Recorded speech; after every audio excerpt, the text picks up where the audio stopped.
Hello and welcome everybody to another episode of Podcast. I'm your host, Shwin and this episode 457. I'm joined, as always, by my co-host Stacy. That is at StacyFan89 on Twitter. Stacy, how you doing?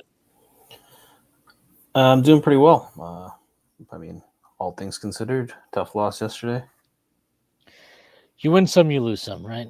You have to sacrifice the Knicks for the Eagles to advance, maybe.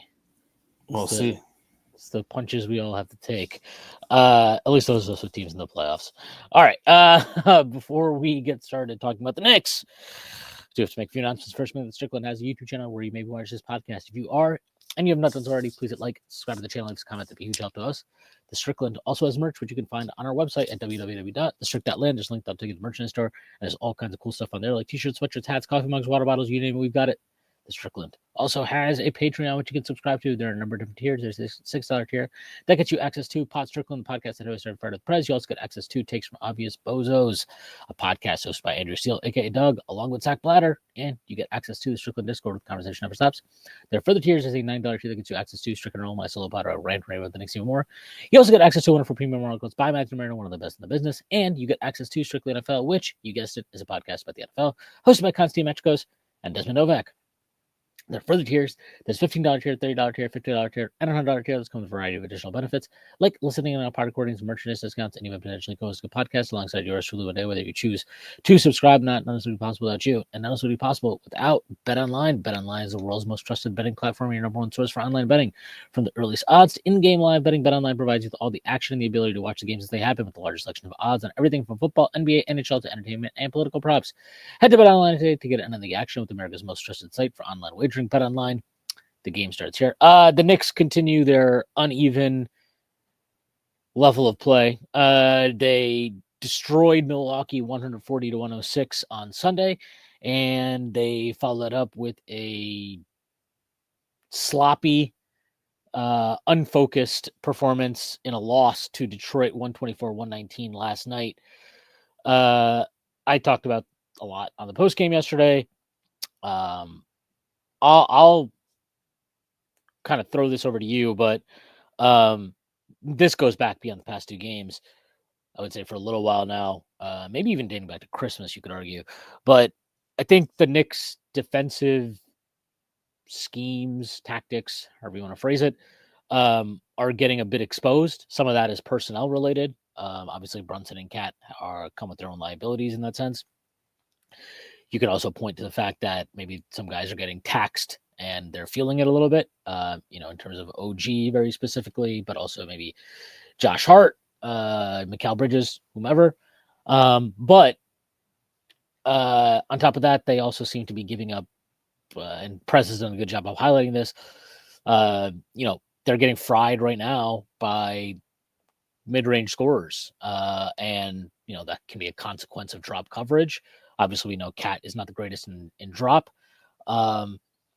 And I don't know. I mean, I guess when you're watching these games, do you feel like this is largely personnel player related, at least in terms of the defensive struggles? Or do you think that it is their tactical kind of issues that Thibs has to solve and adjust to? Or do you think it's just a combination of both?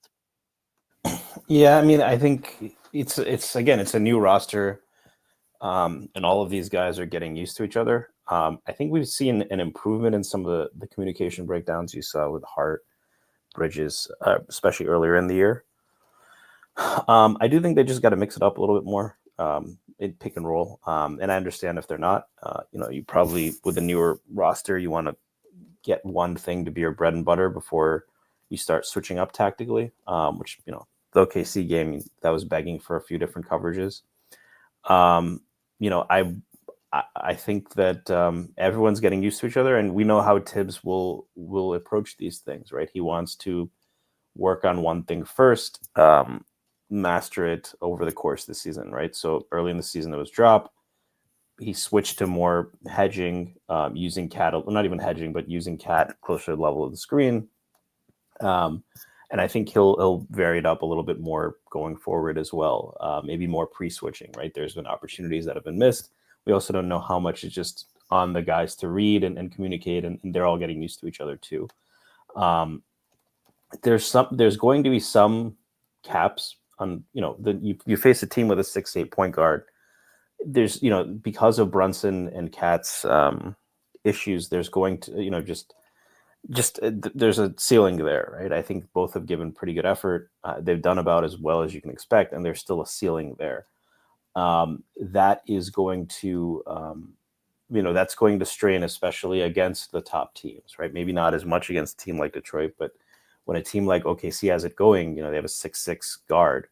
Now if you're cross matching with wings, you're having Cat and pick and roll. Now Brunson is the help guy, right? So your margin of error is reduced. Or if you leave Brunson on ball, and maybe this is something they should do more of, given that he hasn't been as much of a liability. You're making all of those trade-offs. There's a lot that Thibs is learning, that they're learning about each other. And I do think that, we're hard on the wings. I think we're hard on Bridges and OG all season. I think it was DJ who said they've basically underperformed what you would expect on defense. I think it just shows how low the margin of error is, right? And I know OG is getting a lot of flack, especially, but everything they do is magnified because the rest of the guys, even Hart, aren't. They're when there's a screw up, it's usually because OG and Bridges couldn't cover for someone else, and they're covering for someone every play, and on a level that most help defenders aren't. So I think it's a combination of factors. I'd be curious to your thoughts.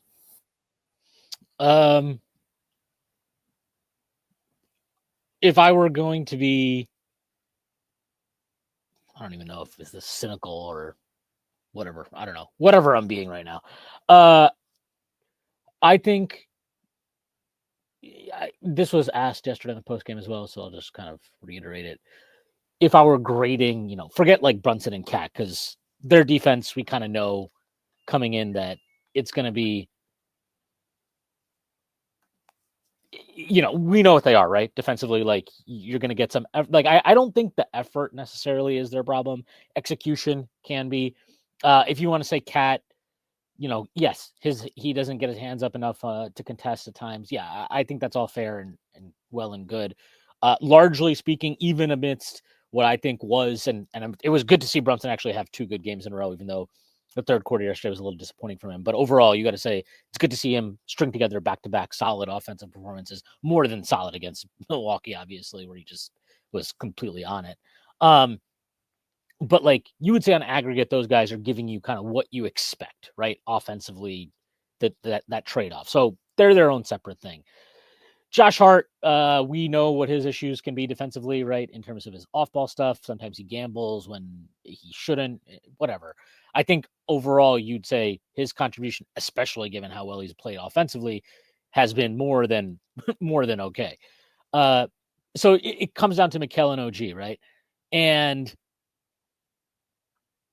Mikal, to me, obviously started off the season poorly defensively, very poorly defensively. That's not even, would you say that's debatable? I wouldn't. Would you?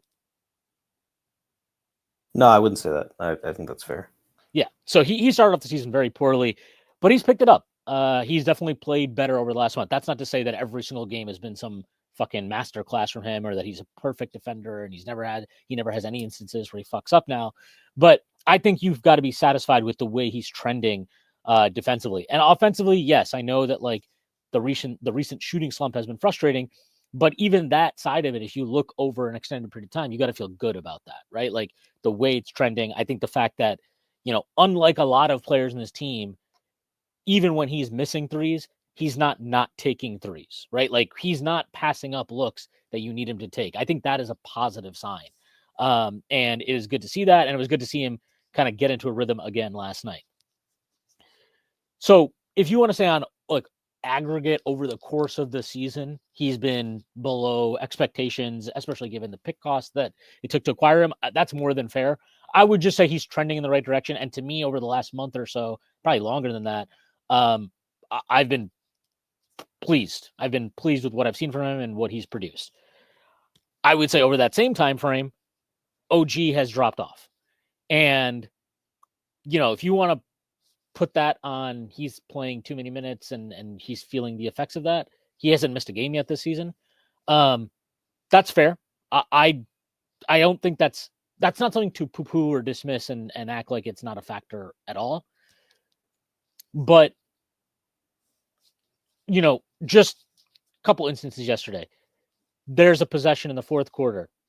Ron Holland has the ball at the top of the key. No screen, nothing. There's nothing going on here, right? The Pistons is a bad possession for the Pistons. It's a 105, 103. You're trying to make a run. You're right there, right? You got to stop. You have a chance to tie the game or take the lead.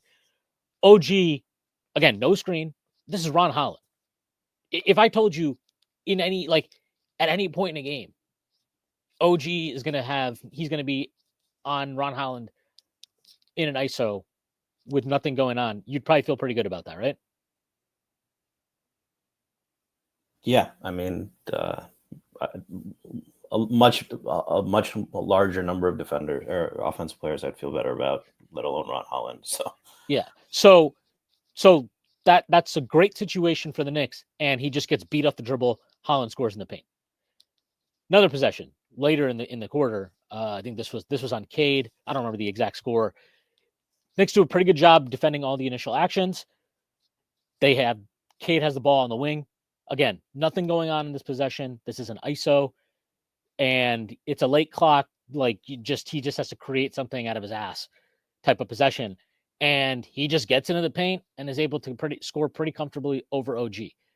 And that wasn't awful defense, but it's like you want to see OG deny a guy the drive. Like that's the entire point of this guy. He's supposed to be in ISO situations. He should be able to stonewall a player and not just let that, like he just lets Cade get to a strong hand.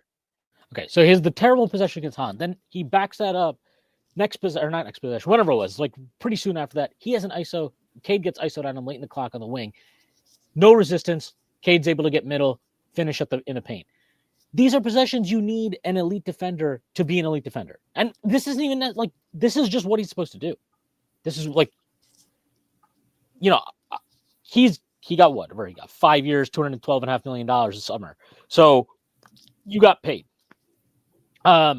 This is what you get paid for. Now, there could be mitigating circumstances. Like, I don't think that Thibs sticking with drop coverage against any and all players for as long as he did. I mean, yesterday, like he just played stuck in drop forever. Cade got rid of them, started trying them. I didn't get that. I didn't really understand why he switched OG on him to begin with, because I thought Mikal did a good job on Cade in the first half, and Cade came out, hit a couple tough shots on him. That was nothing to overreact to. He got better shots on OG. He was more comfortable against OG, and he fried him every time they were matched up. So I didn't understand that either. So it's not just on him, obviously, but he's being paid to be a defensive difference maker. And he's not doing that right now. He's playing below par. I think he's been playing below par defensively for a good stretch here. And whatever chances the Knicks have of being a competitive team is heavily based on their ability to at least be something around an above average defense. Not an elite defense, not even initially a really good one, but an above average one. And that is largely the two guys that obviously are being tasked to kind of buoy that to a large degree are Mikal Bridges and OG Anunoby. When either of those guys is struggling, it is going to be a problem. We saw that early in the year with Mikal, and we're seeing it right now with OG. So, the scheme, and we can talk about that plenty, but I don't think it's unfair to look at OG right now and be like, this is not good enough. And on top of, obviously, the defensive issues he's having, he's been in a long slump right now from three. He's had some good games, right? Obviously, Toronto or whatever. But I think he's shooting like 31% from three over the last month and a half. So that's just, you're not getting what you expect from him offensively, and then you're not getting from him what you expect from him. That is there's no way around painting that as anything other than disappointing so far. I mean, I think that's, it's been a long season, right? I think of late he's really struggled. He was really good on offense for the first couple of months. So it's a little bit of a slump. He was getting at one point All-Star talk and he has helped the Knicks win some games big. Locked up Wemby down the stretch. I don't mean to say, I get it, right? When you get paid like that, when you have the rep he does, that's just what your role is, right? Because now we're asking you to initiate a lot of offense. He's playing a career high in minutes. It's also, I don't know how often he's played without a real rim protector, right? He's being asked to do that a lot.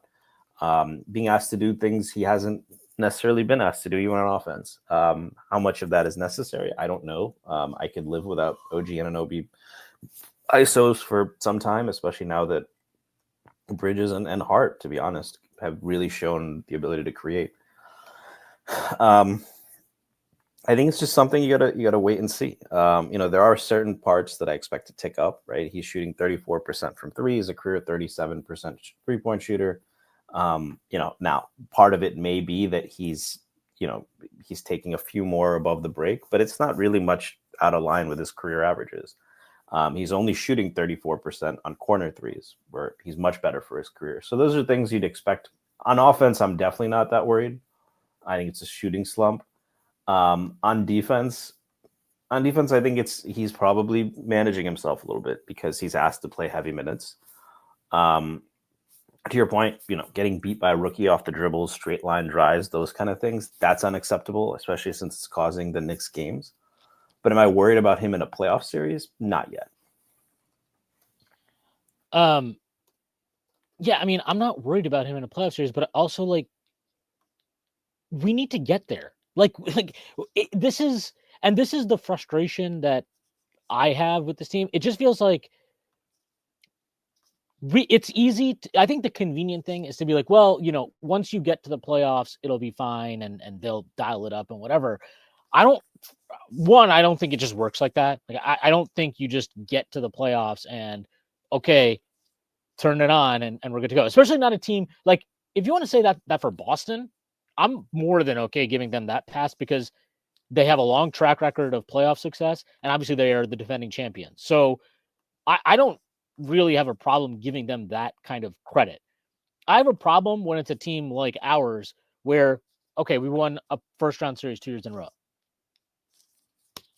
Am I supposed to throw a fucking party? I'm happy about that, obviously. I'm very satisfied with, the progression we've made as a team and a franchise, but that's not like a track record where you just immediately give them all the benefit of the doubt forever. And they are obviously a team that's made a lot of significant changes. And due to that, there's a lot of stuff that they are still working on developing chemistry-wise, execution-wise, whatever. But those only become habits and they only become strengths if you're consistently operating at the level that is expected. When you're giving up straight line drives to fucking Ron Holland in a crunch time situation, that's worrying to me because there's no reason for that. I still can't. I mean, it's shocking to me that shot. I still can't get over it because I'm still fucking talking about it. That he gave that shot up. It was nuts. But I don't want to harp on OG, but yeah, I mean, I think you look at these last few weeks, and yeah, look, amidst that, I killed Brunson for Friday for that game against that that ridiculous performance against OKC, and even in that game, look, I think Brunson always, he is supposed to be the leader of the team, so the standard for him should always be higher. So it obviously wasn't a solo effort for why the Knicks lost that game, but I thought Brunson was the most overriding factor in just the overall kind of approach and level of play from the team. But even in that game, right, Mikal obviously didn't make a fucking shot. OG was awful in that game. He was terrible. He was he didn't have a point until the second half. His defense was atrocious. It's what it is. That's just it. He just played bad. And even against Milwaukee, yeah, he looked better. But when he picks up 2 fouls early, he has to check out 4 minutes into the game. I don't know. It's hard to point at that game and be like, oh, well, that was vintage OG too. I don't know. He's got to get his shit together, and more so defensively than offensively. Because offensively, you just have to trust the body of work to an extent, right? Like the guy's a good shooter. He's probably going to shoot better. He's a good finisher. He's been a good finisher this year. Like you said, could I do with less of the OG post up and ISO stuff? Yeah, of course.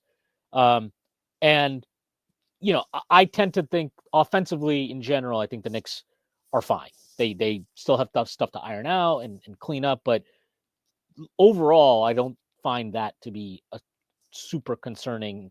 That's not a super concerning side of the ball to me. Defensively, it is concerning, and it's concerning because, again, the guy who's supposed to be your game-changing defensive player that's supposed to really make the difference has not been consistently doing that for a while. And, look, we can sit here and talk about OG's effort. I will also say this, in defense of him, at the start of the year and through much of the season when the Knicks had their, when they've had their most success, what has stood out is OG operating as the low man. So he's the help side defender. He's the guy that is, protecting the rim from the weak side and tagging the roll man and all those type of things. Lately, that has not been his role. He has been way more playing at the point of attack. Brunson's weirdly been the low man a lot. Now, I am not nearly detail-oriented enough to tell you exactly why that is. I'm sure that teams have worked to, bring OG out higher up the floor and put Brunson as the low man. Whatever the case may be, the Knicks now need to make their own adjustment.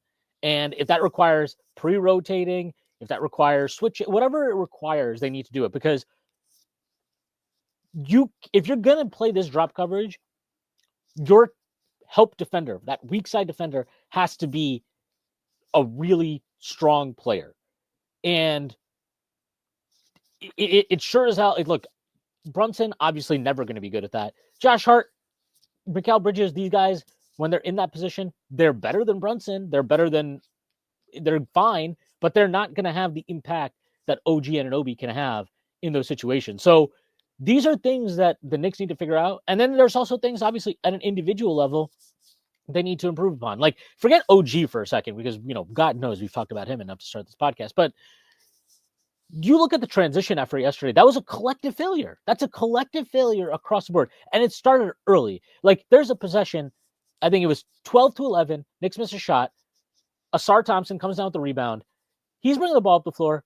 Josh Hart is in perfect position. All he has to do is stay in front of him and slow it up. That's all. For God knows what reason, he reaches in to get a steal that he was never going to get. And now Detroit's off to the races. They have numbers. Asar gives it to Cade. He fills the lane.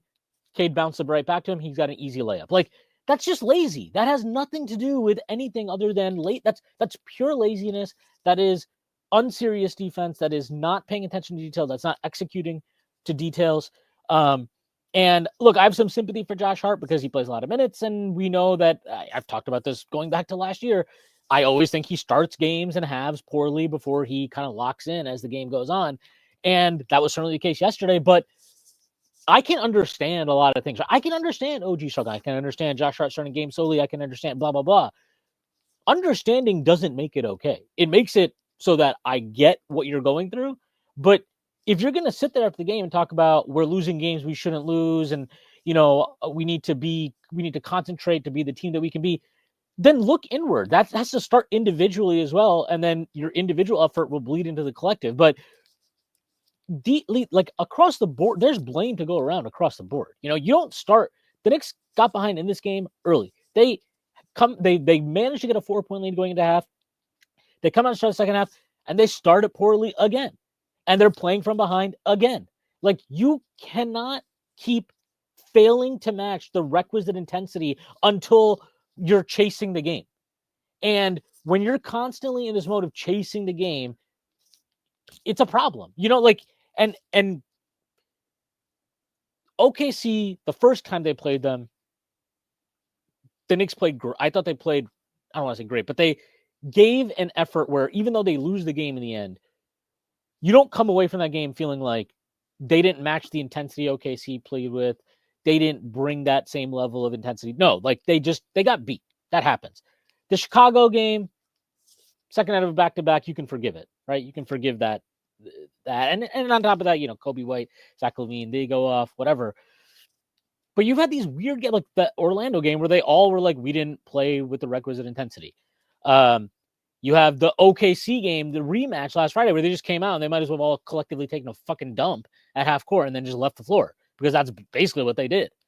And then you have last night where, yes, for periods of the game, they did match the Pistons' intensity and they did, summon the requisite kind of focus to win the game. But when you're playing from behind, because you don't match it for periods of the game, you give a team like that something to fight for, to play for. And this is a Pistons team that's shown resilience throughout the year. So in general, even I think if you're up 10, 15 points going into the fourth quarter, it's not a team that you can just get comfortable against and take it easy. You don't do, and then because you're playing from behind, you have to be perfect on the stretch. And the Knicks weren't perfect, right?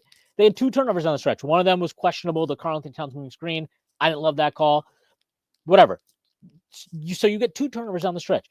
You have 2 horrific defensive positions on the stretch where it looks like nobody's on the same page. You give wide open corner threes to the one guy on the floor. The one guy on the floor, you cannot give up a wide open corner 3 to. You do it 2 straight possessions that end the game for Detroit. Like, this is what happens. Like, if you don't pay attention to detail from the start, and you don't play with and you don't match the intensity of your opponent, you put games in the danger zone. And we know what happens at the end of NBA games, right? Like, weird shit can happen. And now you're in a position where every possession feels like gotta have it. That's a tough place to live. You don't want to live there. And the Knicks have not been a good clutch team so far this season. So they especially shouldn't want to live there, at least not in a situation where you're playing from behind. You got no margin for error. So, this goes beyond OG Anunoby's individual effort, obviously. You can maybe use him as like, oh, we'll see, this is like the most prominent do you example think of it those right now. Josh Hart comments were directed at OG or Brunson, or the ones about, individual agendas and all that?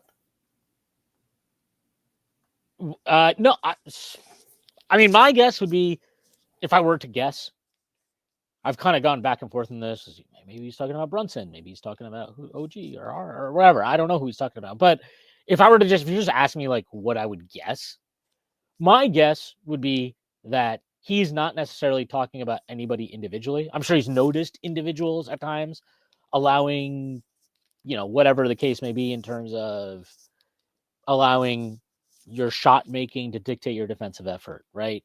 You could point fingers at a variety of players for that. I think that's generally what he has been talking about. But I think the most prominent cases of that, and we've seen this with McCall at various points, right? Where when his shot struggles, it seems to like bleed into some of his defensive effort, his willingness to fight over screens, that type of stuff. I think you can also see that with OG a little bit right now, where he is struggling offensively. And like, what would you say his best defensive game recently was? Probably the Toronto game, right? Yeah, he wasn't great against the Bucks, and the Knicks, frankly, haven't had good defensive performances at all. So the 2 games that stand out would be that Toronto game and then the first OKC game, where I thought OG was great in that game. What is the common thread between those 2 games? He scored well in those games. He shot well from the field in those games. He has not shot. He was terrible yesterday. He's like, and people, yeah. Is there some argument and merit to like saying, well, you have to do a better job getting involved? Sure. I also think there's times where he gets the ball and he's pump faking, and then he wastes an advantage, then he has to swing it out. So some of the involvement falls on him as well. You've got to capitalize on opportunity. Like, we talk. I mean, this is not the same thing as Grimes last year, but we talked about this with Grimes last year, right? Where it's like, dude, you can't bitch about your involvement, and then when Dante comes in, he's taking fucking 10 threes in a half. Like it's on you to an individual level as well. OG's got to own up to some of this stuff himself, but yeah, I mean, I think. I don't know if ego was the right word. I feel like that was probably not the right word he was talking about. But as far as not allowing your offensive issues or whatever you're going through offensively, missing shots, not getting the touches you want, whatever, not letting that bleed into the other side of the ball or rebounding the ball or those type of things, crashing down, tagging the roll man, recovering out, making an extra rotation, boxing out, whatever the case may be, those small details defensively, those margins, like Effort wins margins, margins win games. The Knicks have been losing too many margins lately, way too many margins. And if you don't win those margins, then on a night where Brunson isn't going nuclear and you're not shooting, fucking 45% from three as a team and all this stuff, then you have a pretty good chance to lose games against a team that has shown itself to be committed and competes at a high level in this Detroit Pistons team. Credit to them. But yeah, I mean, I don't know. I don't think the more I think about it, I don't know that Josh Hart is singling anybody out. I think he's speaking more to the idea of shit we have seen through the year from individuals at various points. Be that McCall, be it Brunson, be it Josh Hart himself, be it OG Anunoby, whoever. Doesn't matter. Guys got to step up and they've got to get the fuck over themselves. And if he was talking about OG very specifically, I don't know that he was. I don't think he was. I feel like, again, it was probably more of a collective thing based on various individual efforts he's seen through the season. If the idea is OG is not super pleased with his offensive role or whatever, I'm here to tell you one thing. I don't give a fuck. I don't care. You want to know why I don't care? He got paid. You got your contract. Like, you don't need to worry about your fucking individual stats until 2029, buddy. Because that's the next time you're going to be looking at an extension, potentially. Until then, I need you to be the person that we know you're capable of being, right? Like, this guy, we know he's fully capable of averaging an efficient 15 to 17 points and playing elite defense, even if all he does is spot up from three and attack closeouts and make cuts. Like, that's it. He doesn't need to do much more than that. And if he does that, he is a game changer. We have plenty of evidence of this, that he's a game changer when he plays that role effectively. When he's not playing defense well, as he's not been doing lately, and when he's struggling offensively as he has, obviously that's not the case. Now, what my issue is, and I think this is what is kind of the thing that is in the back of everybody's mind is, well, is his defensive effort related to him struggling offensively? Is he allowing those offensive struggles to seep into the defensive side of it? Is he unhappy about his role offensively? Does he want the ball more? And is he allowing that to affect his defensive effort? We don't have answers for that. Like, this is just me and you talking and speculating and whatever. I think there could be some truth to that. Maybe more so that he's struggling and that's affecting his defensive effort versus he's unhappy with his offensive role and that's affecting his effort. It doesn't really matter, though, what the underlying issue is. You can live with him struggling offensively. You can't live with him playing this poorly on the defensive end of the floor, though. Yeah, and I mean, I think he just has to know his role there, right? There are players where you can understand if their defensive effort goes based on their offense. We gave Bridges a lot of shit for that, right? Early in the season, they're not running stuff for you. That doesn't mean you can't get over a screen, right? That doesn't mean you can't be disruptive and the offense will come, right? And especially for a guy like OG who thrives so much in transition, he's a one-man fast break, and he's great at just generating, whether it's tip balls or just, using those extendo arms to grab the ball and start a fast break. You want to build some confidence, that's a good place to start. And so I would expect that Thibs is telling him those things. But yeah, I mean, it's puzzling. I really do think it comes back to, it can be a subconscious thing too, right? But I do think in some way he's managing himself because he's just asked to do so much. And maybe that does bleed into, I'm asked to do so much on defense, let me eat a little bit more, right? And if I'm not eating on offense, if I'm watching Brunson or whatever, I won't feel like that. It could be a lot of different things. I think that OG has generally been an extremely good soldier. I don't think anyone's questioned his toughness after he, literally was carrying his leg up and down the floor in Game 7 against Indiana. But, you had mentioned before, when he was in Toronto, I think this was one of the things that gave you some pause about trading for OG well before it actually happened, was that this was a guy who was allegedly unhappy with his role in Toronto. Now, that was when he was still making $18 million a year. To your point, the Knicks have remedied that situation. The fact of the matter is the experiment the Knicks are undertaking, right, which I've talked about a bit. It's low depth and it's too offensively for offense first players that are at best average defenders. Right now, you've mentioned that the Nuggets managed to pull this off. They had 3 high-level defenders playing them next to them. Bruce Brown played at a high level. KCP was really played at a high level. Aaron Gordon emerged into like this star role player, essentially. You need all of those guys to play at their best. Bridges has shown that he can.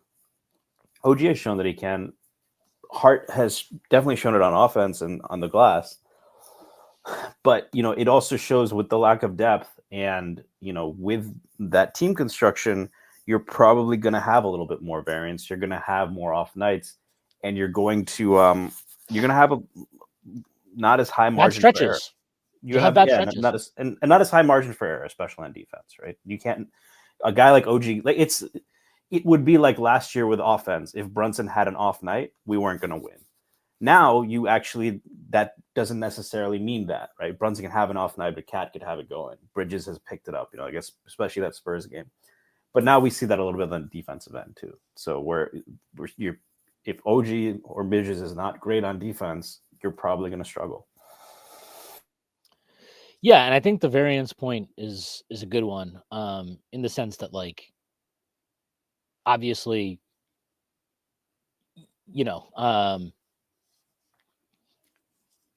it's when you look, the variance is real in the sense of right now the Knicks have their starters are good, and the bench is, to be generous, hit or miss, right? I know Deuce has been getting a lot of criticism lately. I understand it. I also have a little bit of sympathy for him. He had a lower body injury earlier in the year, a calf strain, and then he's coming back from a hamstring right now. I think it's reasonable to expect him to need a little bit of time here to just get his shit together. He's played 3 games since he returned, right? So, like, I'm not that concerned about Deuce, to be honest. Campaign has had a couple of good games off the bench in a row, but he's very streaky, as we've already seen, right? Even in the game yesterday, first half great, second half not so much. Like, he's an extremely streaky player. And then aside from that, it's Shamet, who played like 4 minutes yesterday and just didn't come back into the game. Precious, who's just been bad and unfocused and really poorly disciplined at times. Again, some of this is scheme. Like, I don't really get why you want Precious in drop when it's not really what he's good at. What he's good at is switching. And you're not consistently playing him to that strength. So I don't fully get that. But even if you're asking him to play drop, what you need from him is it needs to be better than what you've gotten in a lot of games recently, or since he's been back in the rotation. And then after that, he's not playing anybody else, right? Tyler Kolek's not playing. Ariel Hukporti's not playing. Pacome Daddy is not playing. And I'm not going to kill him for that. I still kind of feel like maybe he should give Kolek a chance, but Payne's played well the last couple of games, so maybe Thibs is right to keep the faith in him as long as he has. I don't know. I don't have the clean answers for that. But, whatever the case is, Thibs doesn't trust those guys. He's not going to dig deep into this bench. And Sims wasn't available last night, even if he did want to go to him. So it is what it is. But when you don't have that, that was the strength of this team in a lot of ways over the past 2 or 3 seasons, is they had guys that could call on and step up in moments off the bench.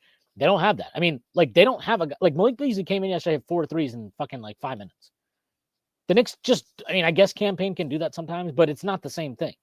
He's clearly not as good a shooter as Malik Beasley, and it's just a different kind of dynamic he has than a guy like Malik Beasley. But they don't have that type of scoring punch off the bench, especially right now since Deuce has kind of fallen off and still working his way back from injuries.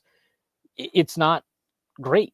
So they really need those 5 starters to play at a high level. And when any one of them drops off, it really lowers your kind of not just ceiling, but your average level of performance. So I don't know that they're great answers. The answers for that probably don't exist on this roster right now. Now, Mitch getting back, that could potentially change things, because one thing we've seen is Cat. He's tried to play Cat with Precious. Those lineups have not been particularly good. Now, Mitch with Cat is probably a different I mean, if Mitch is good, if he's back to being solid, if he can just give you whatever, Precious is getting like 15, 20 minutes a night, and that's, on nights where Thibs doesn't just fucking turf him. If Mitch can give you 15, 20 minutes a night, that's probably a pretty big game changer for you. We can sit here and bitch about, Thibs needs to tweak the defensive scheme to accommodate the personnel that we do have available. And I think that's a fair criticism to have. It's one I certainly do. But if he wants to play drop, then Mitch is pretty critical to that because he's one of the best drop defenders in the league and certainly the best drop defender on this roster in terms of anchoring the defense. But he's not even sprinting yet. This is the last update we got. So that probably won't be until the end of the month. So, maybe he's back at the end of the month. Maybe he's back at the start of February, but that's at least 2 or 3 weeks away. It's not coming right around the corner here. They've got to find a way to hold the fort down at a time where the schedule is getting more difficult. Like they're playing Philadelphia on Wednesday. Obviously, Philadelphia has not been a particularly strong team themselves, but that's a game that, again, like the Knicks have lost now to teams that have not been, that they should beat, that they are on paper better than. So there is no gimmies for them right now, other than maybe like Washington or something like that. But they any of these other teams that are fighting for their playoff lives, if the Knicks don't match the intensity from the start of the game, and if and on top of that, if one of their guys or a couple of their guys are struggling offensively and struggling defensively, then yeah, it's a problem. And there is no easy solution for that necessarily, other than guys have to be better. And, on top of, like, again, we've talked enough about the players to some extent. I am curious. I do think that there's stuff to be critical of Thibs for. I'm curious to get your thoughts on this, because this has been a source of discussion, obviously, throughout the season among Knicks fans. Every time the Knicks lose a game, is Tom Thibodeau the coach of this team or whatnot? I don't think you have the answer for that in any meaningful way until you get to the postseason and see how things work out. But I don't think Tom Thibodeau has coached a very strong season. More like offensively, I'm fairly impressed actually with a lot of what we've seen. So credit to him for that. But this was always going to be a team, and the bet you're making in a lot of ways is Tom Thibodeau, defensive mastermind. This is where he needs to earn his dollars. And I don't think he's had a strong season defensively in terms of his in-game adjustments, his adaptability, how he's worked through things through the course of the season. And I'll even go as far as to say that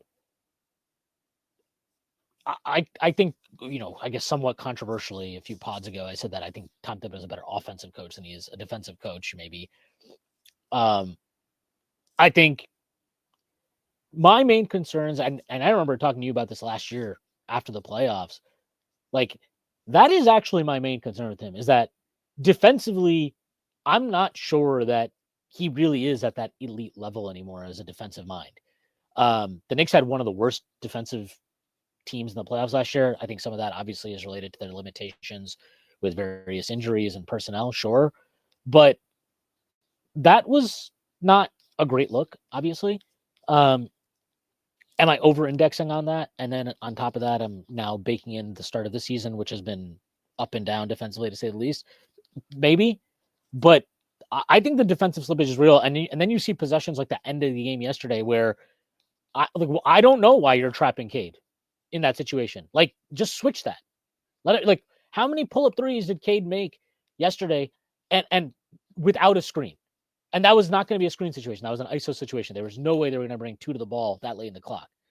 So that's the stuff situationally that concerns me. And it concerns me because not only do you trap him there, but it doesn't look like anybody was on the same page. Like they were dialed in that they were going to trap.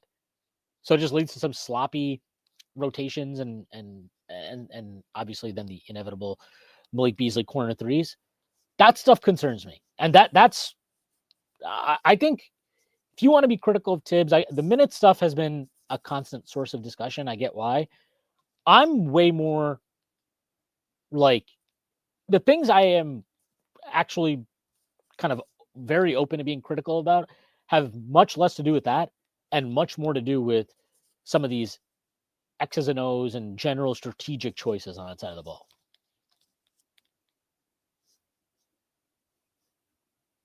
Yeah. I mean, I think he's good at.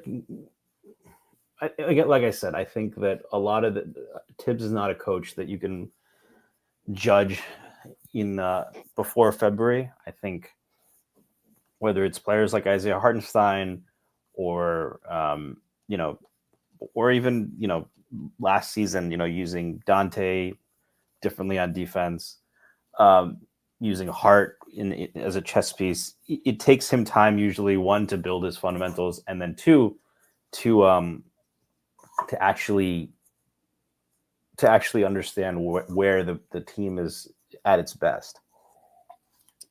I will say, I think if your worry is, I think the worry less for me is that he doesn't have it. He doesn't have the tactical mindset.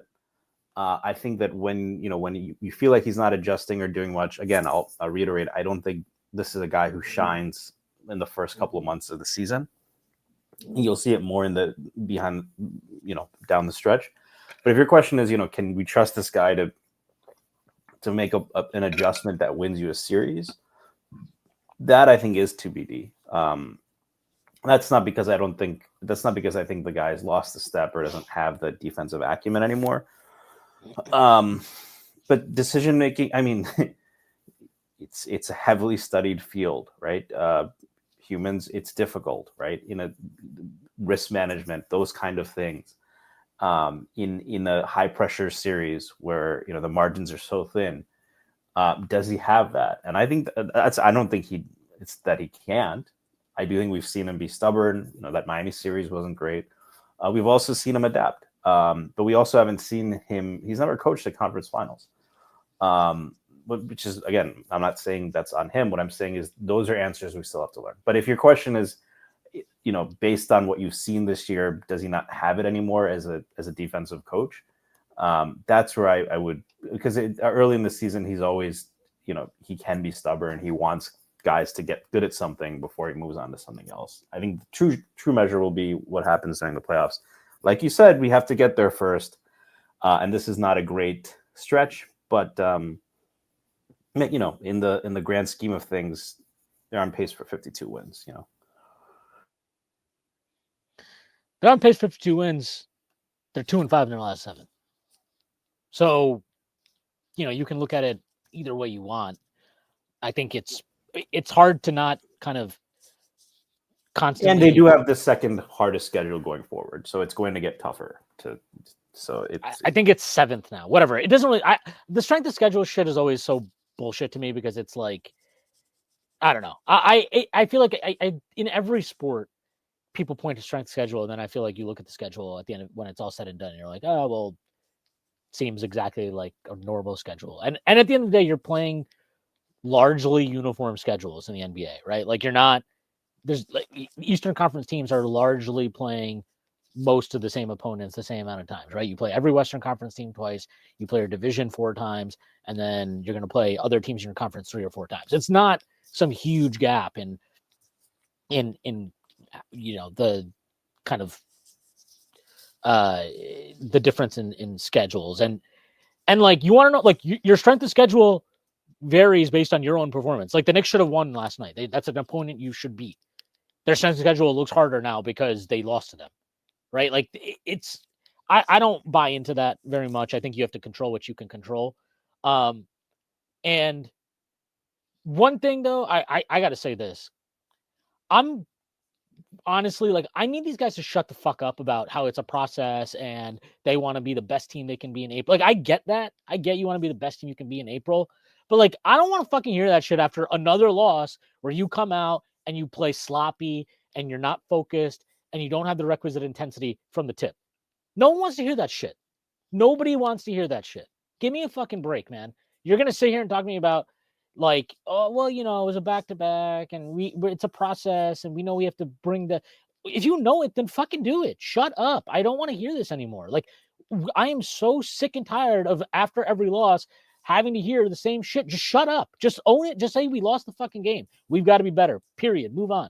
I don't want to hear about how, oh yeah, it's, we're losing games we shouldn't have lost.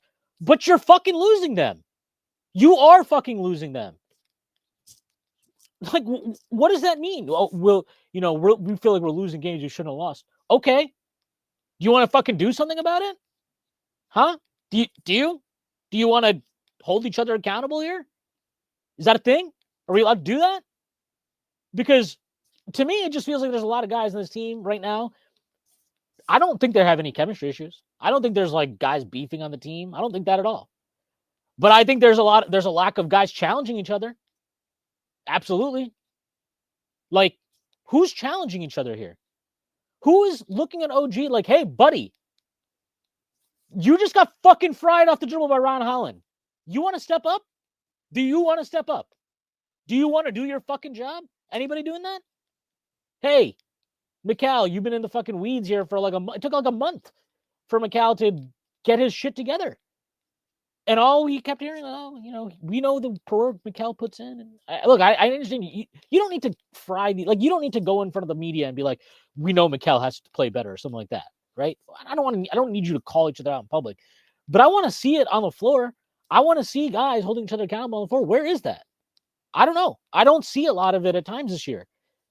And maybe you didn't need it last year because it was a different team. So I don't like comparing team to team necessarily, but last year, it definitely did not feel like what the Knicks could lose games, they could win games, whatever. I rarely felt like it was a case of when they lost. Well, they didn't bring the necessary intensity and focus and discipline to the game. And this year, I mean, I think that's like a consistent thread in their losses. Utah, Chicago twice, Detroit twice, Orlando, fucking skeleton crew Orlando. That's 6 games right there. That's 6 games right there that you could point to and be like, man, those are games that you really probably should have won. But you didn't. And a lot of that is due to your own errors. Like the first Chicago, for the second one, all right, it's a back-to-back. Again, you played a high-intensity game the night before in Oklahoma City. I'm pretty sympathetic to that. The first one's a back-to-back too. But the first one, you come out and you're down, 20 and a half at one point or whatever the fuck it was, 21, 22 points. And then you finally dial it up. And then you're like, that's not enough. And it's not just about intensity too. This also comes from the coaching staff taking too long to make adjustments in game. I've talked about this several times. I talked about it on the post game yesterday. That Spurs game on Christmas Day, Spurs played well. Okay. And obviously you get bullshit like fucking Jeremy Sohan making 3 threes out of nowhere and whatever. That's frustrating. But like in that game, the main adjustment that was made was with 5 or 6 minutes left, keeping Precious and OG on and switching that and having OG be the primary defender on Wemby, and it worked great and they win the game. But like, why are you waiting that long to switch that up? Why? Like last night, again, Cade, first half, he's in foul trouble. It was a weird half for him, right? It was just weird. He didn't play well, but he was also in foul trouble throughout. So whatever. Second half comes out. He starts cooking in. First of all, he hits a couple tough shots on Mikal. Your immediate adjustment is one possession of Josh Hart. Josh Hart gives up an and one. Then you put OG on him. OG is getting killed. He's not able to get over screens, and you're getting fried in drop coverage. Cat is playing way too far back. He's not getting his hands up, whatever. It takes until like the 5-minute mark of the fourth quarter before you start hedging and recovering, switching, throwing different shit at it, which slows him down, which slows them down, and you're able to make a run and get back into this game. Why does it take that long? Why are you waiting that long to do this? And this is a consistent theme with Thibs at various points and throughout his career. Last year, go to that game in Dallas. Luka Doncic is out. He waits and waits and waits and waits and waits until like they're down 17, 18, 19 in the fourth quarter with like 9 minutes left before he starts blitzing and trapping and hedging and recovering and trying all this kind of shit just to get the ball out of Kyrie Irving's hands, who was the only guy capable of beating you at the dribble in that game. And the Knicks make a comeback, they fall short. But why do you wait that long? That's what I don't get. And I'm sure that they're like, the reason I would imagine would be like, those are more taxing coverages, and I'd rather stick in the base until late in the game and then throw that out there. That's probably the answer. And I can understand why that's reasonable. And maybe that is correct. Maybe that is actually the right way to approach it. But it is very hard to watch now a string of players. SGA twice. Zach LaVine, Kobe White against the Bulls. Cade Cunningham last night. Fucking Cole Anthony against Orlando. String of players just frying you in this drop coverage and what you're doing and not getting out of it until it's too late. You know, I think that's like, to me, when you're just not, now you're talking about a 7-game stretch, 2-5 in that stretch, where you've got skilled ball handlers just torching you and you're almost like conceding it. That I don't get that. I don't get it. Like, what is the reason to not immediately start that game yesterday and just force Cade to be a passer, force him to force this Detroit team, have somebody else beat you, especially like, all right, the start of the game, again, weird. Cade didn't play great. Fine. Why? Like, you come out in the second half, you can see Cade has got it going. He's getting it going.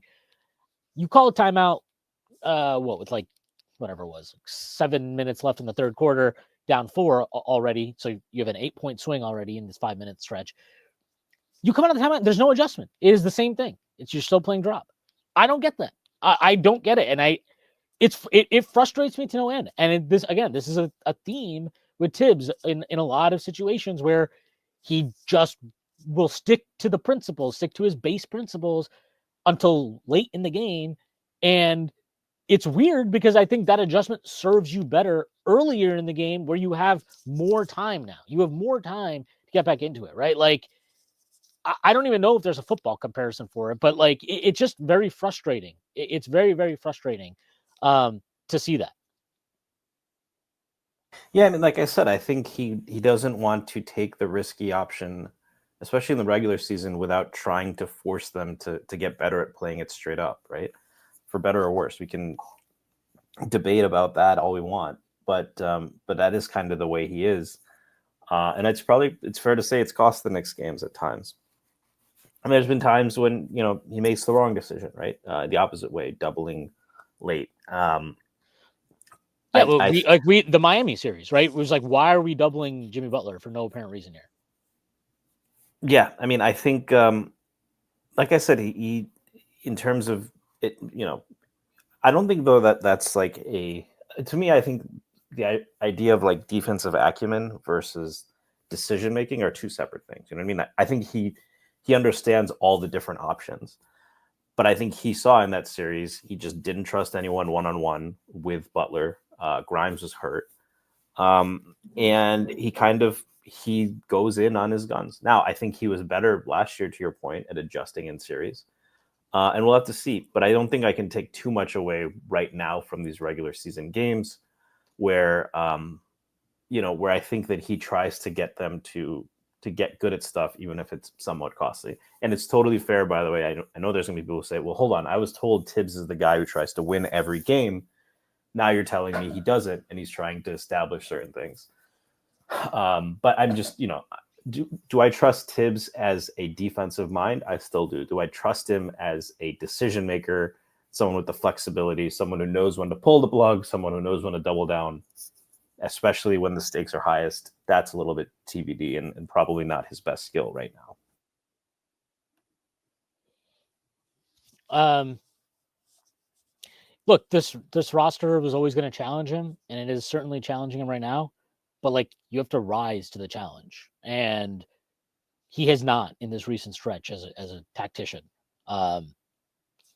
You have another opportunity, obviously. I mean, you have plenty of opportunities. They're only midway through the season. They're 26 and 15. So there's a lot of basketball to be played yet, and a lot of season yet. We know that Thibs' teams have generally closed season strong. So that is something to, I don't even want to say hang on to, but something to be optimistic about. But those adjustments need to happen soon. All right, so we're midway through the season. The Knicks are second in the league right now in offensive rating, 120.5 offensive rating. They are 17th in defensive rating, 113.8. Their net is 5th, plus 6.7, which I think makes, like, the Knicks are 26 and 15. They have a Pythagorean win-loss of 28 and 13. So they're underperforming their point differential. It's there's still like good signs here. They're 9th in defensive rebound percentage, so that's been pretty solid given where the concern level was where that was about that coming into the season, especially early on. But you've definitely seen, we've seen slippage defensively for sure in this recent stretch. And yeah, I mean, that's what it is. Like you've got to address that, and you got to stop the leaks. You got to do a better job of this stuff. I don't know. I don't know. This is a weird team too. I got to say, it's like a team that it's like their highs are so high and then their lows are incredibly frustrating. So it's hard to not have, as a fan, to just be like objective and stay level headed, because they are so volatile. It feels like, right? It just feels like, and this volatility on a team level has also, we see it on the individual level, right? Where it's like, oh my God, Mikal Bridges for a month is like the greatest shooter of all time. And then there's a 2-week stretch where he can't hit the broadside of a barn. And then now he's shooting well again. Jalen Brunson, is he, oh my God, MVP level play? Then you get a week of fucking nonsensical decision-making where he refuses to take threes. Like OG Anunoby, the first 15, 60 games a year, is he an all-star? Now it's like, has he been disappointing so far midway through the season? These are like really high swings that you're like experiencing in real time. And I think it is hard to just, it's hard not to react to that and instead just look at the numbers. The numbers are telling you the Knicks are still a very good fucking basketball team. And they are a good basketball team. I'm not questioning they're a good basketball team. The frustration seeps in. I think there's a couple pieces of this.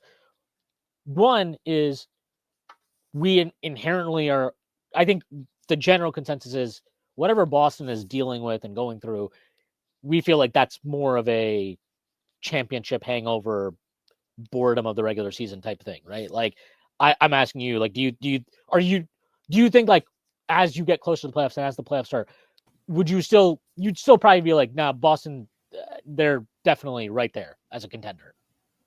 Yeah, if not the favorite.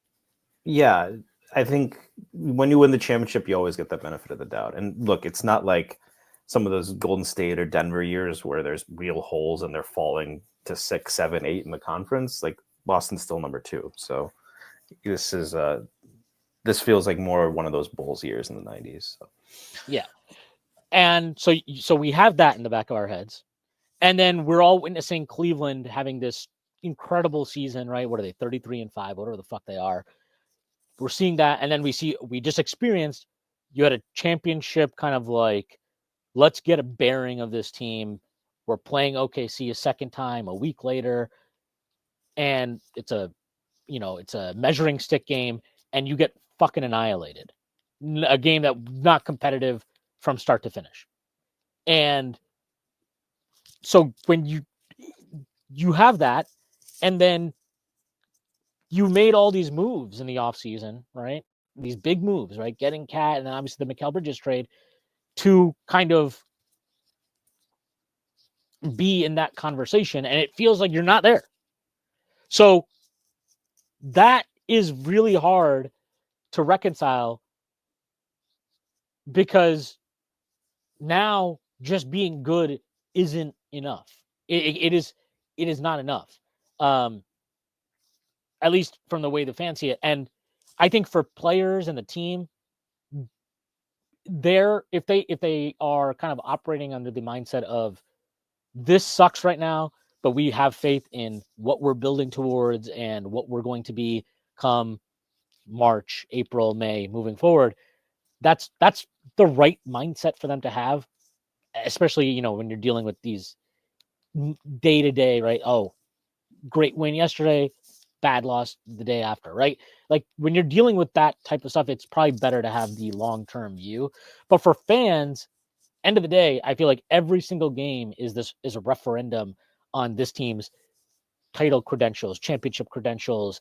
And so every mistake is heightened. Every weakness is more glaring and gets way more hyper focused than it should. And I understand it, because I feel the same way too at times. Like I try to be I've tried to be level headed, and I've tried to kind of just be a little impassioned and just look at the objective, the facts of what their output is.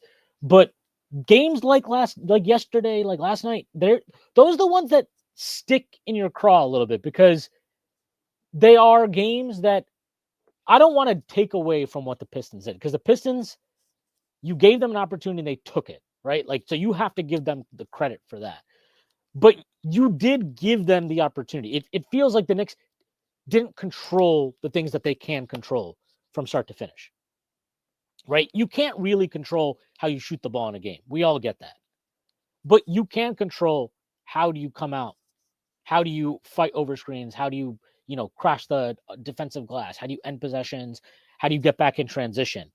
And when you see so often throughout the course of a season, when you lose, those same issues come up, it's hard not to feel like this isn't just a blip. This isn't just, oh, we got to iron this out. This is not a bug. It's a feature of the team.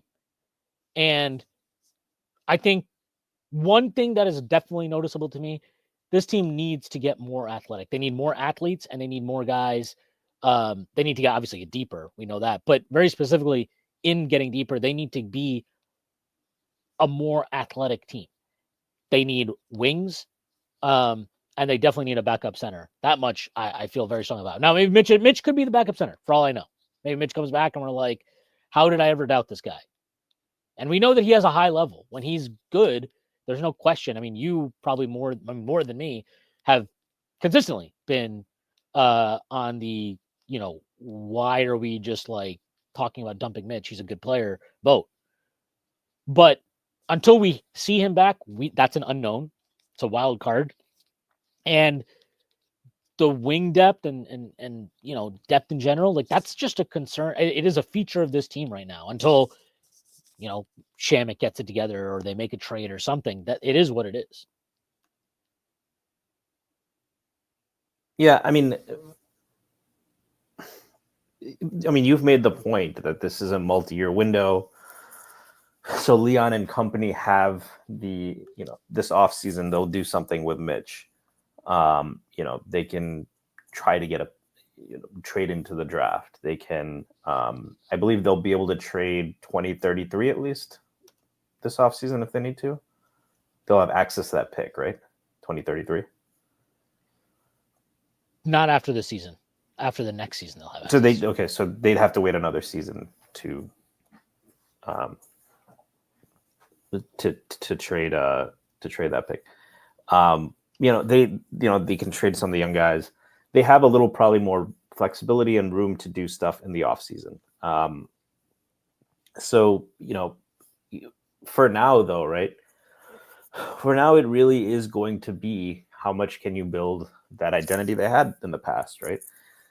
When they were the underdogs, and Thibs' teams had the reputation like you don't want to play them. Right now, they're a good team, but they also they look like the kind of good team that can be had on a good night for you, right? If you're a team like Detroit, if you're a team like Atlanta, if you play hard, I don't want to say they've backed down or they haven't played hard, but it's they have kind of, I don't want to call it a loss of grit. I mean, you can't call a team with Brunson and Hart and OG for that matter. And all of these guys have shown it, right? So I don't want to say it's a lack of grit, but I'm saying that the fact is this is a team that can win a championship if things go right. And to your point, some of the things that have to go right is they have to out effort other teams. And they don't have the depth. They also look, it's, you hate to bring back this conversation, and I don't agree with, but let me say, so I don't agree with, obviously Becky Hammond and Candace Parker's comments that Brunson isn't a true 1A, in the sense that that conversation never gets brought up for some of the other players that he's in this.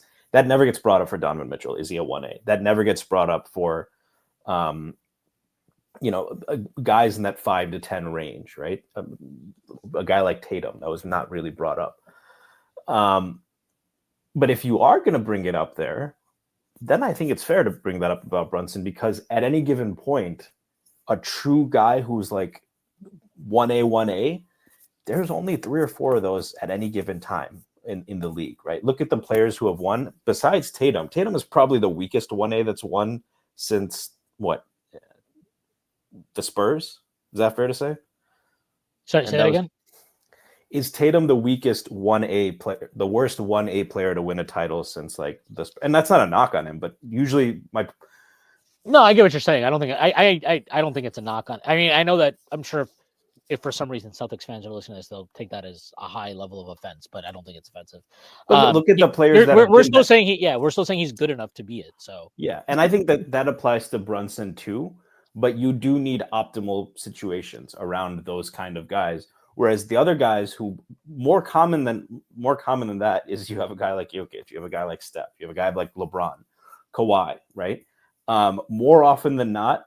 And so in that sense, the 1A thing is totally fair because Brunson, as much as he is a superstar, is not that those 2 or 3 guys that are like at the top of the MVP race.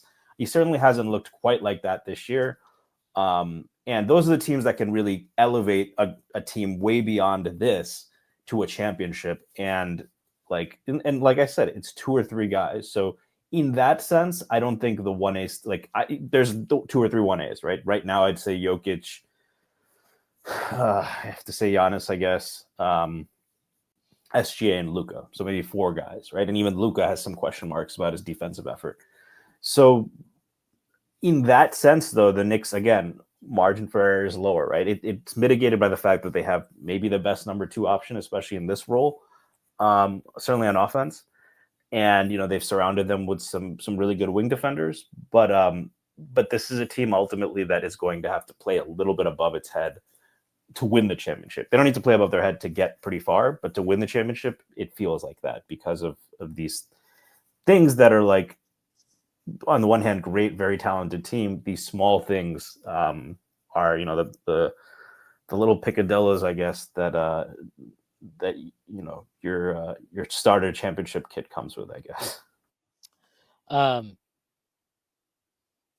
Yeah, I mean, one thing that's very like this has probably been the most frustrating thing for me is they just like it feels like they don't get into ball handlers at all throughout the course of the season. It just feels like even Deuce has not had a great point of attack defensive year.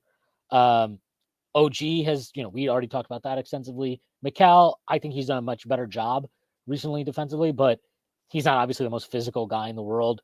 Josh Hart, you're asking a lot of him, but he's been very up and down defensively. I actually think his on-ball stuff has been much better than his off-ball defense at times. Is just good God. But that and that might have to do with not just fatigue, right? I think it's easy to just point at like minutes and be like, oh, well, look, they're tired. But it's also cognizant of the fact, right? If you're OG, if you're McCall, if you're Josh Hart, if you're any of these guys, this top 5 starters at least, you're like very cognizant of the fact that you need to stay in the game. And so it's hard to be physical with ball handlers and get up into opponents when you feel like picking up a quick foul, picking up 2 quick fouls or whatever could really fuck over your team and put you in a deficit. And so, like, is it chicken or egg, right? It's hard to know, but these are definitely things that that's a thing that stands out to me. And as far as like are these the optimal conditions for this Knicks team as constructed to win a championship? No. And I think a lot of that has to do with depth, but you do need your best guys to be better more consistently. And again, it's like chicken or egg, right? Does one lead into the other? I don't know. I don't have the answers to that. I wish I did. But it's definitely very much it's a work in progress, despite the fact that you've made these big splash moves. I mean, we saw this again with Cleveland. 2 years ago, you beat them in a first round series. Last year, yeah, they advanced in the playoffs, but nobody feels really great about the direction they're heading. They make a coaching change, they add more depth pieces, and all of a sudden now you're like, well, this team looks like a championship contender and they have great depth. And that's how quick things can change. But that's a front office thing. more than anything else. But that like in the meantime, just because like we can have the understanding of they need time to address the depth. And I do think that. I've thought that since the start of the season. I did not think the depth would be good enough and that they would be a year away from truly being a contender. And I still think that's very much on the table for them. But while we can have that understanding, it doesn't mean that this season is a write-off or that you can't glean anything valuable from it. If anything, this year should serve as a very valuable kind of how do I put it? It should serve as a fact-finding mission in some ways. Like you're getting a very good data set, right? What works, what doesn't work, what do you need, what don't you need? All those type of things, you're getting answers for that within the data. And I'm curious. Like I think people have talked about a variety of things that what do they need? They need another creator. They need another wing. They need a backup center. What do you feel like? If I were to tell you the Knicks can do one thing, they can do one thing this offseason on top of, let's just say they have the 6 guys that they like, right? The 5 starters and Deuce. Let's say those guys are 100% going to be here next year. If you had to pick, all right, we're going to have other holes, but if we can get this one thing in place, I'll feel much better about this team next season. What do you think that thing is?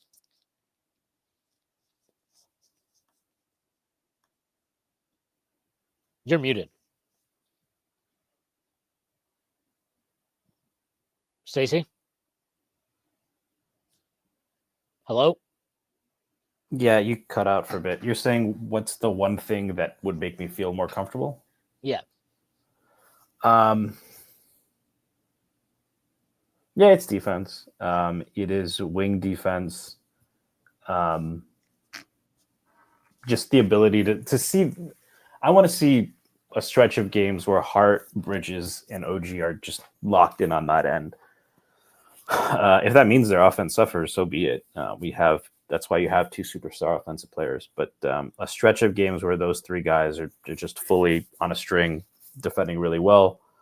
And then the other thing, kind of a sub bullet of that, would be anyone emerging as like a reliable high minutes guy in the wing. I think Shamet helps there. I think if there's someone on the trade market they could get, that'd be nice. And for that matter, right? The more if you're able to find another creator that isn't Payne, and I'm not trying to knock Payne, maybe Deuce gives you some of that because he really does in many ways play like a wing. He can guard up a couple inches. He's at his best hunting shots off ball. I think that's part of the reason why he struggled a little bit of late is he's having to do more on ball. So, but those are the things. But the main thing is, just a consistent stretch of Hart, Bridges, OG being on like a string on defense would, that's the kind of thing you need to make some noise in June or May. Yeah. Yeah, I tend to think it's a wing. I think backup center is a position that you can.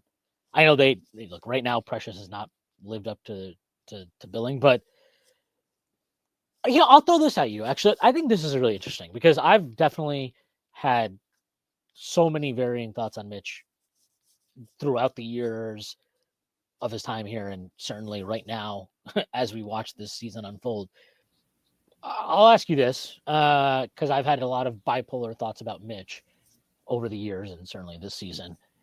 Let's say Mitch comes back, right, start of February, and he's good. He looks fine. He plays, 18 to 22 minutes a night or something, and he's got there's no injury issues for the rest of the season. He plays well, whatever the case may be, in terms of where the Knicks end up. Let's say doesn't matter where they end up, right? But Mitch himself looks good, and he gives you what you want from that backup center spot. Would you then still feel like you want to trade him?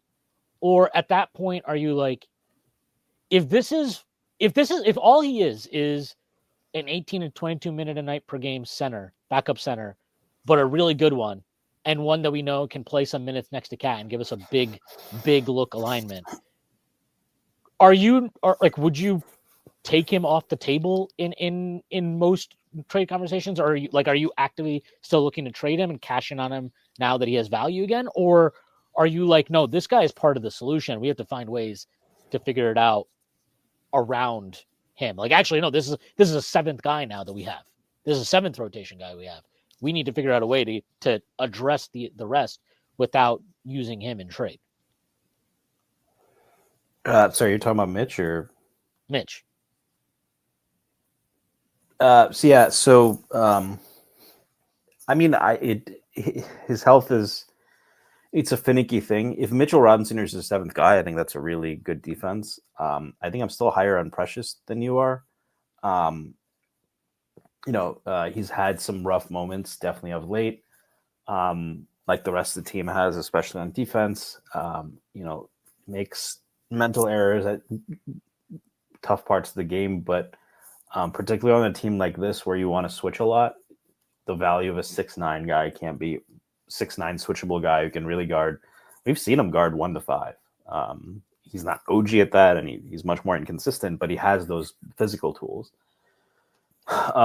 Getting back to Mitch, if that's your seventh guy, though, I mean, Mitch has always been a bit of an issue for this team because, when you rely on him to be 30-minute guy, it puts limitations on your offense. It puts some limitations on your defense because he's not the most switchable guy.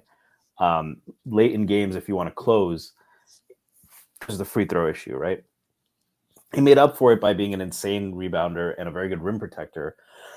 But if you can deploy him more strategically, that's great. Is he probably a little bit overpaid for that at $12, $13 million? Maybe. But again, 15, 20 minutes a game probably preserves him a little bit better, probably allows him to play with more energy, which, an energized Mitchell Robinson is a terror for most teams. It's a bit of a double-edged sword, though, because if he comes back and he, looks like he's missed a step, we've seen that he's had to play himself into shape in the past.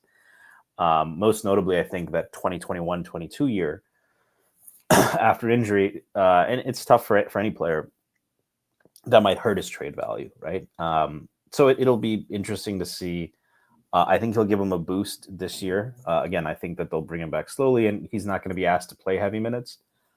In that sense, that's actually a pretty ideal deployment. Are you better off investing those resources in a wing or getting another creator? Yeah, but here's the thing, right? I would love to get a guy like Colin Sexton. A guy who's actually a good creator is going to be overqualified. It's the same issue we had with Quickly, right? It's tough to find that guy who's not quite good enough to be a starter, but will be happy coming off the bench, especially behind a guy like Jalen Brunson. If you get that 6'6" wing, right, if they really have the physical tools, all of them have warts. So, are you better off sticking with a guy who we've seen change a series, who can really spell your second best player, who can play next to him? Especially if you're not going to get that much in return. In that sense, he might be more valuable to the Knicks. Yeah. It's very, I don't even know where I'd fall on it, because we have to actually see this transpire, right? It's a total hypothetical we're talking about. We have to see it transpire. And then we also don't know what would his value be in that instance, and what would the Knicks be able to get in return if they did include Mitchell Robinson in a trade or something. Those are things that we can only hypothesize about without knowing anything for sure. But I do tend to think that he's like, I don't even know how to put this. He's the hardest piece kind of to figure out, because when he is good, I mean, we saw it, right? Like, he came back, he rushed back for the team last year, but even in that first round series, yes, he has that terrible brain fart at the end of game 5, but within that series, he locked up Joel Embiid when they were matched up, right? He was a problem for Joel Embiid, and he was a force on the offensive glass. We've seen this in 2 playoff series now, right? The Cleveland series the year before too, where he's a legitimate game changer in these matchups and gives you an option, or he gives you a way to win that is different from what exists on the roster today. They don't have a way to win ugly the way Mitchell Robinson can help you win ugly. And there's a value to that because you're not going to shoot well every single night, right? You're not going to have it going 82 games a year and all the playoffs. So you have to find different ways to manufacture points and manufacture possessions. And Mitchell Robinson can do that. And on top of that, he allows you to play legitimate drop coverage. He allows you to play a big lineup. So if you're playing a team like Cleveland, maybe that's something that you need and you want to have available to you. There's things he can do, and he's obviously somebody who we know. Cat's obviously Cat's has done as much as you could expect, I think, reasonably for him as a defender, and then more importantly, his ability to end possessions as a defensive rebounder has been unbelievable this year. He's been really, really good at it. But he controls the glass in a way I don't think anybody else does, because he deters guys from getting into the paint in the first place, and he prevents your defense from having to get in rotation so that you're in scramble mode because you have more defensive integrity at your base. And, what is the value of that? How much does that help you? I don't know. It's tough to kind of nail that down, but it's definitely something to consider. And where I ultimately land is, if you're going to have to, if the only trade that involves him right now is one where you have to attach assets to get some piece, I don't really see how that is going to move the needle this season or long term. I could be wrong. Maybe there is a trade out there that nets you a piece that we're like, oh, wow, actually, no, that would be great. We should do that. I don't know. Maybe. I don't anticipate that, but maybe that exists. If that's the case, then sure, go ahead, go for it. But as things stand, I don't think that's out there. So I'd much rather hold on to him, not attach picks to him to make some type of surface level move that makes us feel better in the short term, but doesn't really move the needle as far as title contention now or moving forward. And is there a Mendoza line player for you that you would be willing to do that, even if they're not available, right? So not like a straightforward trade, but would. Yeah, you would do it, but even if the other team is like, that's ridiculous. I mean, and not like within reason, right? But yeah, like, I'm trying to think. I'm trying to. You wouldn't do it for like a guy like Fontecchio, I would imagine, right? No, definitely not. Smart. I know there's all kinds of cap issues long term if you trade for Smart right now. The trade that would work is actually Mitch and Precious for Smart. Let's put the cap issues aside. If you're just telling me on paper the Knicks traded Mitch and Precious for Marcus Smart, I think that adds quite a bit to this team, assuming Smart is healthy. I know that that's also its own variable. He's out right now. I tend to think his injury right now is more along the lines of, we're going to trade you at some point. The Knicks traded for Marcus Smart. So that the construct again is Mitch Precious for Marcus Smart. You'd be pretty thin, obviously, at your center spot. It would just be Cat Sims and Huck Porty. Huck Porty being somebody who we don't. I mean, right now anyway, Thibs doesn't seem to have a lot of faith in him. I think that can add a lot to your perimeter defense. We just talked about the need to be more physical. And all those type of things. I also like that Smart is a good communicator on defense. I think the Knicks definitely need that. There's a lack of that on this team. He can play next to Brunson in a way that Payne definitely can't. And Deuce, while there's very obvious benefits to it offensively and defensively, it can be a little lightweight, right? It's a little small. So I think there's stuff that Smart adds that's very intriguing and interesting. He's a better pick and roll ball handler than anybody else on the roster that we have right now, other than Brunson, obviously. So there's stuff to like about it. The injury concerns are valid. Is he washed? Right, that's a definite concern. Defensive EPM still loves him over the last couple of years. Offensively, we know what his issues are. Not a very, streaky shooter to say the least. Not an efficient scorer, but is a good, capable ball handler, which matters, right? We want to get Brunson off the ball more. You need somebody that you trust to run the offense there. Smart can provide something along those lines. There's benefits to it. but that's probably like the Mendoza line for me, that type of player. If you want to say, if you're thinking about a prospect or something, somebody you're betting on upside, I think somebody like Cam Whitmore is a name that's obviously been bandied about.